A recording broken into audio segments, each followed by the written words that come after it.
What happens when one of Hollywood's most intense actors sits across from one of television's most outspoken hosts and refuses to back down from her relentless questioning? The tension in the studio was so thick you could cut it with a knife as Tom Hardy appeared on The View for what was supposed to be a routine promotional interview.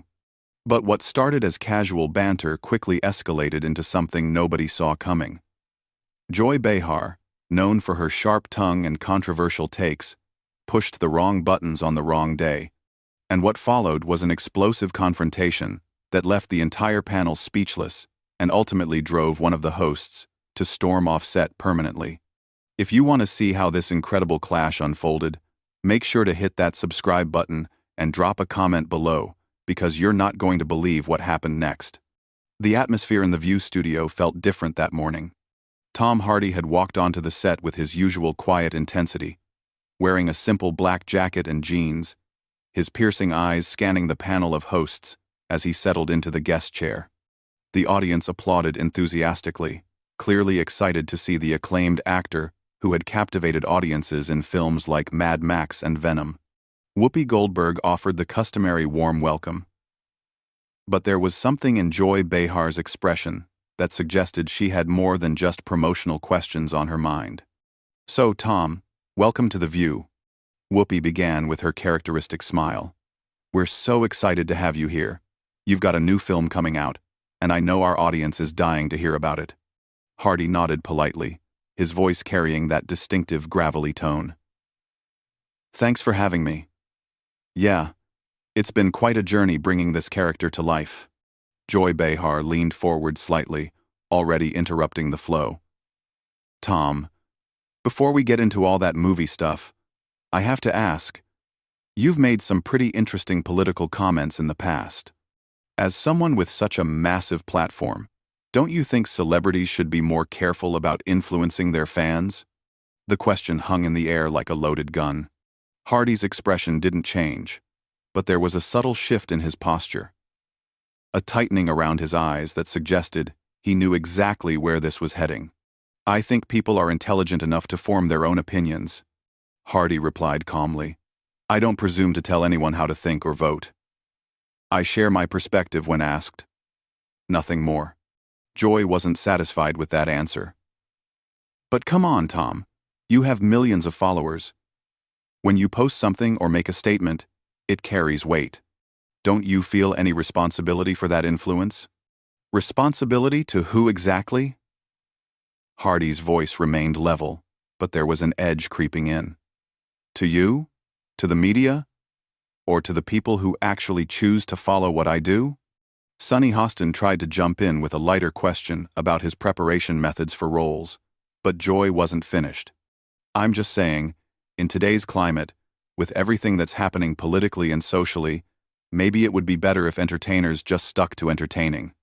Hardy paused for a moment, studying Joy's face with those intense eyes that had made him famous for playing complex, dangerous characters. When he spoke, his voice was quiet but carried an unmistakable authority. That's interesting advice coming from someone who built an entire career on sharing her political opinions on national television. "Tell me, Joy, when exactly did you decide that your thoughts were more valuable than mine?" The studio fell silent. Even the usually chatty audience seemed to sense that something significant was happening. Joy's face flushed slightly, clearly not expecting to be challenged so directly. "That's different," she shot back, her voice rising. "This is a talk show. It's literally my job to have opinions and share them. You're an actor. And you're a comedian," Hardy replied without missing a beat. "Or at least, that's what you used to be before you decided you were qualified to lecture the world on politics.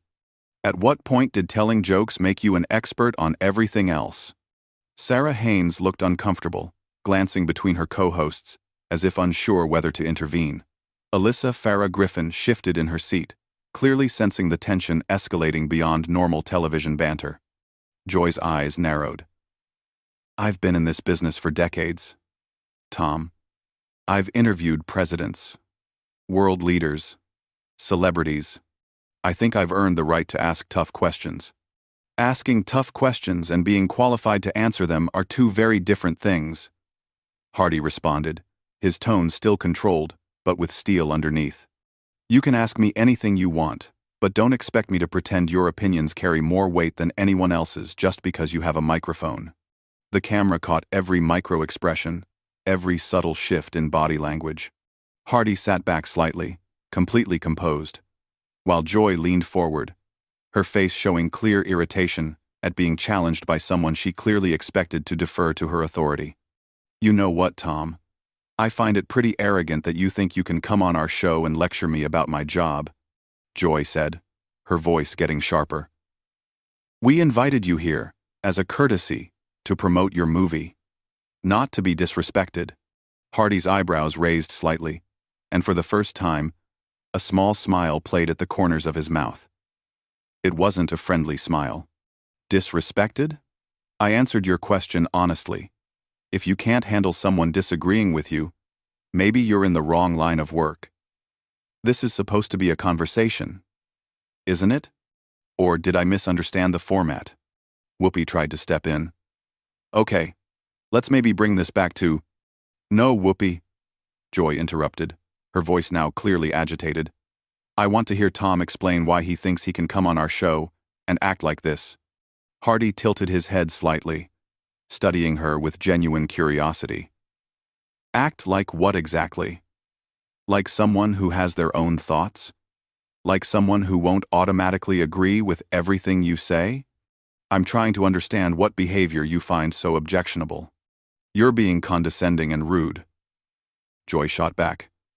We ask you a simple question about responsibility, and you turn it into some kind of attack on my credentials. You asked me about responsibility while simultaneously suggesting I should keep my mouth shut about anything that matters. Hardy replied, his voice still calm but firm. Then you got upset when I pointed out the irony of that position. If that feels like an attack, maybe you should examine why.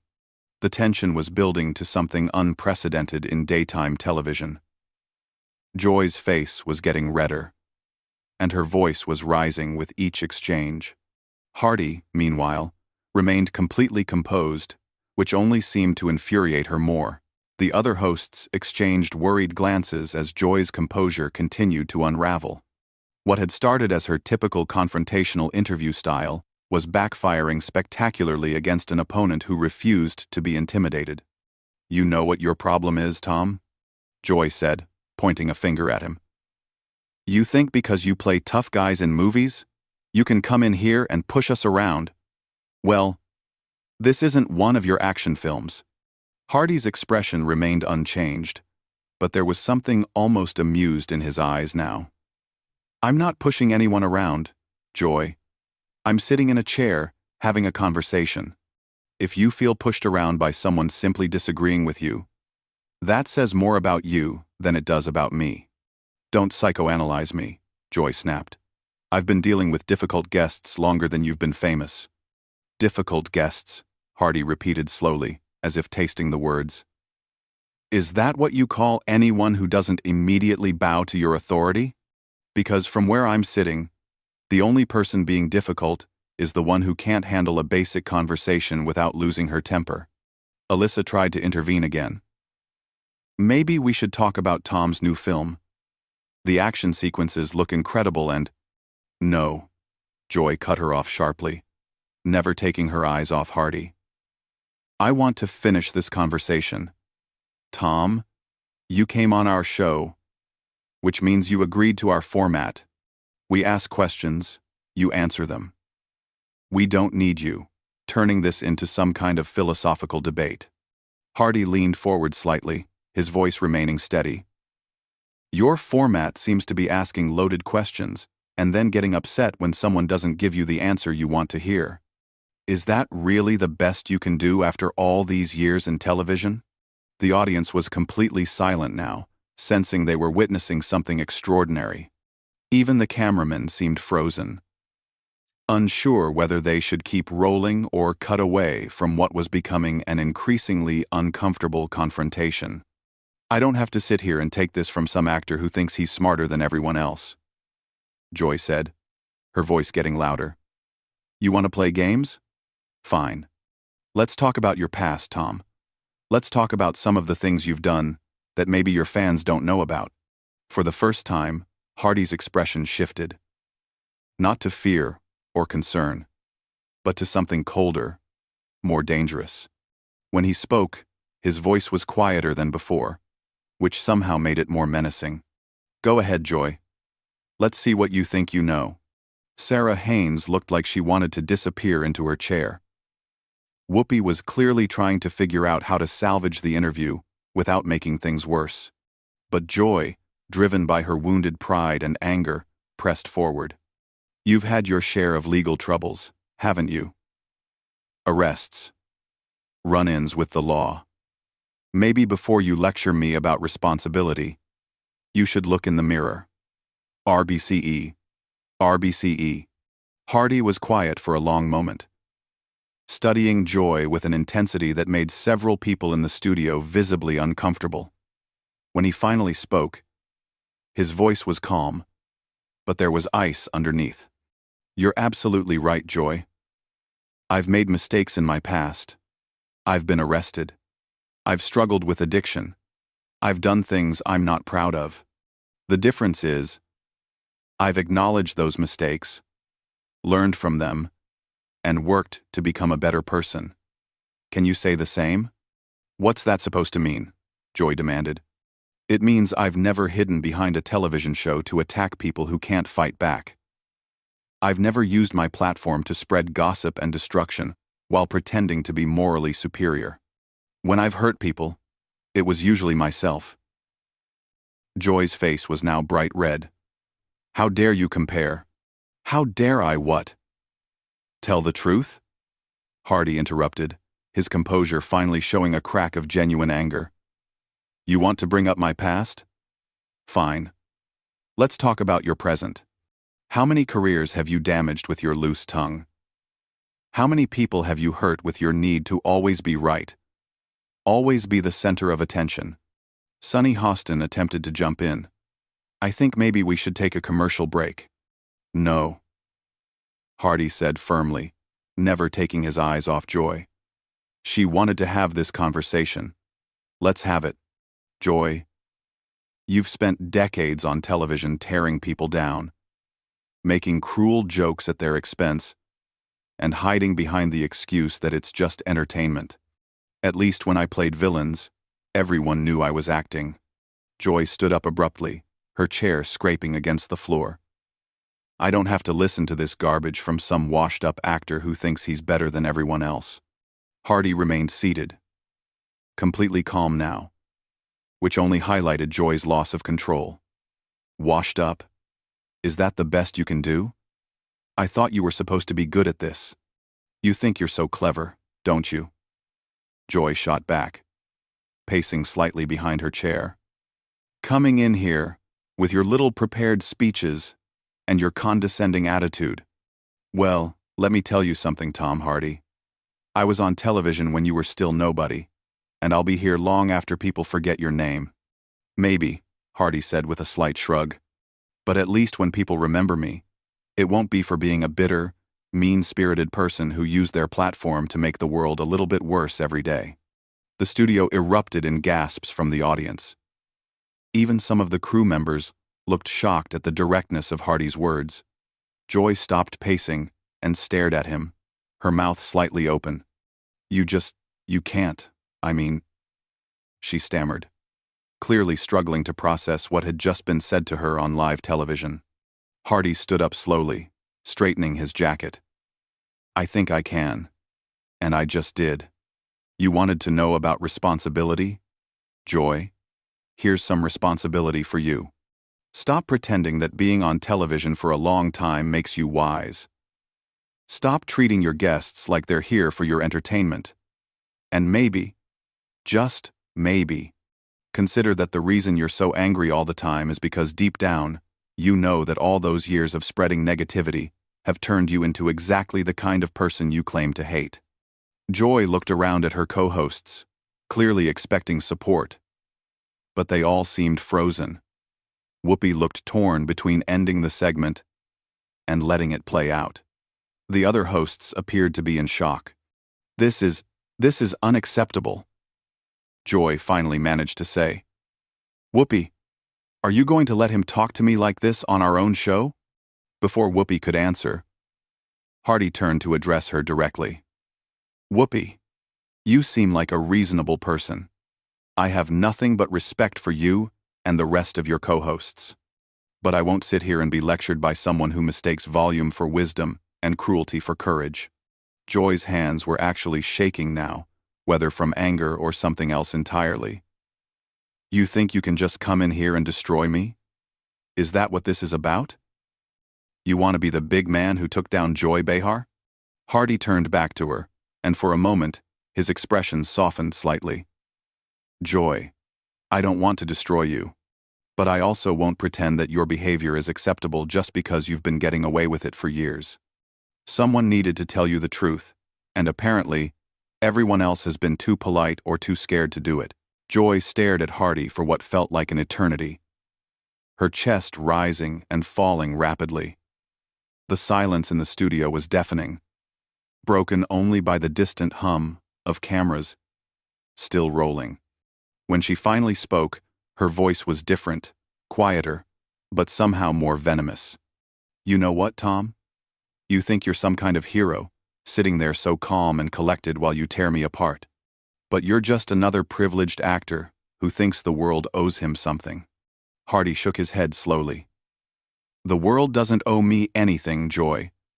But it doesn't owe you anything either. The difference is, I'm not demanding that it does. Stop, Joy said, holding up her hand. Just stop with the philosophy lessons. You want to know what I think? I think you're a coward. You hide behind these characters you play, these tough guys, because deep down, you're just another insecure little boy who can't handle real life. For the first time in the entire exchange, Hardy smiled. Not a cruel smile, but something almost pitying.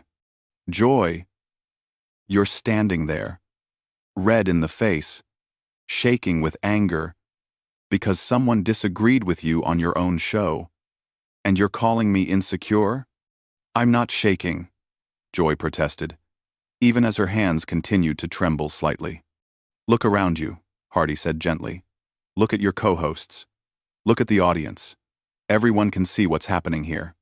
You've lost control, and instead of taking a moment to collect yourself, you're doubling down on behavior that's making everyone uncomfortable. Whoopi finally found her voice. Maybe we should all just take a breath here and— No, Whoopi, Joy interrupted, her voice cracking slightly. No more taking breaths. No more pretending everything's fine. You know what? I'm tired. I'm tired of pretending that guests like him deserve respect when they come on our show just to attack us. I didn't attack you, Joy, Hardy said calmly. I responded to your questions honestly. If you can't handle honest responses, maybe you should ask different questions. Joy laughed, but it was a harsh, bitter sound. Honest? You think what you've been doing is honest? You've been sitting there for 20 minutes trying to make me look bad on my own show. I haven't tried to make you look any way at all, Hardy replied. You've made your own choices about how to respond. I can't control that. And control? Joy repeated, seizing on the word. That's what this is about, isn't it? You can't stand that a woman is asking you tough questions. So you have to put me in my place. Hardy's eyebrows rose. Now you want to make this about gender? Joy, your co-hosts are women. The majority of your audience is women. This has nothing to do with you being a woman, and everything to do with you being unable to handle disagreement. Don't tell me what this is about, Joy snapped. I've been dealing with men like you my entire career. Men who think they can intimidate me, who think they can make me back down. The only person trying to intimidate anyone here is you, Hardy said firmly. You've been trying to intimidate me from the moment I sat down. The problem is, I don't intimidate easily. And now, you don't know what to do. Sarah Haynes looked like she was about to cry. Alyssa was staring at her hands, clearly wishing she was anywhere else. Sunny kept glancing at the producers off camera, hoping someone would step in to end the disaster unfolding before their eyes. Joy took a step closer to Hardy, her voice dropping to an almost whisper. You think you've won something here? You think humiliating me on live television makes you some kind of big man? Hardy remained seated, looking up at her with those steady eyes. Joy, the only person humiliating you is you. I've been nothing but respectful. Even when you started bringing up my personal history to try to hurt me, you're the one who chose to make this personal. End quote. End quote. End quote. Respectful? Joy's voice shot up again. You called me bitter and mean-spirited. You said I make the world worse. How is that respectful? It's honest, Hardy replied without hesitation. And sometimes the truth isn't comfortable. But it's still the truth. Joy stood there for a moment, breathing heavily, looking around the studio as if seeing it for the first time.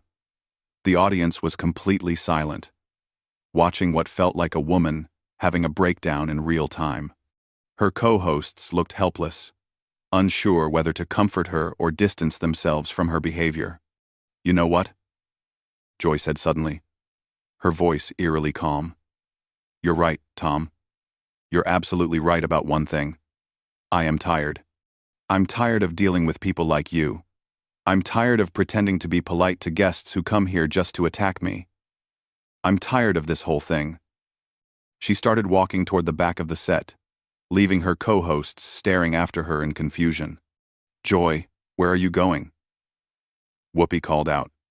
Joy stopped and turned back, addressing not Hardy, but the cameras directly.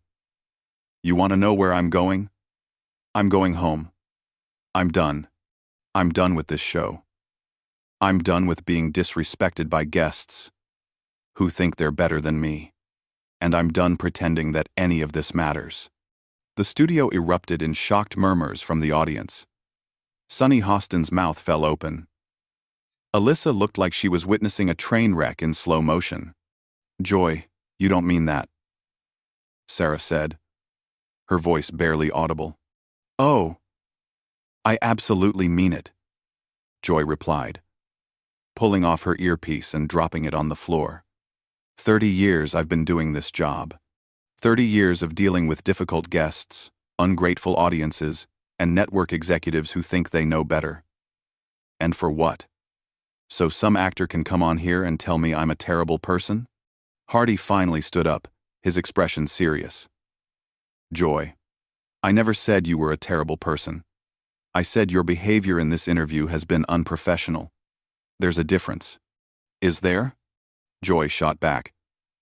Because it feels the same from where I'm standing. You know what, Tom? You win. Congratulations. You managed to break Joy Behar. I hope it was worth it. This isn't about winning or losing, Hardy said, his voice gentler now. This is about having a conversation. Like adults. Adults? Joy laughed, that bitter laugh again. Adults don't ambush people on their own shows. Adults don't come prepared with speeches designed to hurt people. You came here with an agenda, Tom. And now you've accomplished it. Whoopi stood up, clearly trying to take control of the situation. Joy, let's talk about this off camera. Let's work this out. There's nothing to work out, Whoopi, Joy replied, already heading toward the exit. I'm done. After this show ends today, I won't be coming back. Find someone else to ask the tough questions. Someone younger, someone who can handle being attacked by guests without losing their mind. She paused at the edge of the set and turned back one final time, looking directly at Hardy. You got what you wanted, Tom. I hope destroying someone's career on live television was everything you thought it would be. Hardy shook his head. Joy, you're destroying your own career. I'm just sitting here. Right, Joy said with a sad smile. Just sitting there, innocent as a lamb. Well, enjoy the rest of your interview. I'm sure it'll be much more pleasant without me here to ask those pesky, difficult questions. And with that, Joy Behar walked off the set of The View for the last time, leaving behind a stunned studio, 4 speechless co-hosts, and one of the most shocking moments in daytime television history. Hardy remained standing where she had left him, watching her go with an expression that was impossible to read. The cameras kept rolling, capturing every second of the aftermath, as the remaining hosts struggled to figure out how to continue a show that had just lost one of its most prominent voices in the most dramatic fashion imaginable. So there you have it, the incredible confrontation that ended Joy Behar's career on The View. What did you think of Tom Hardy's approach in this situation?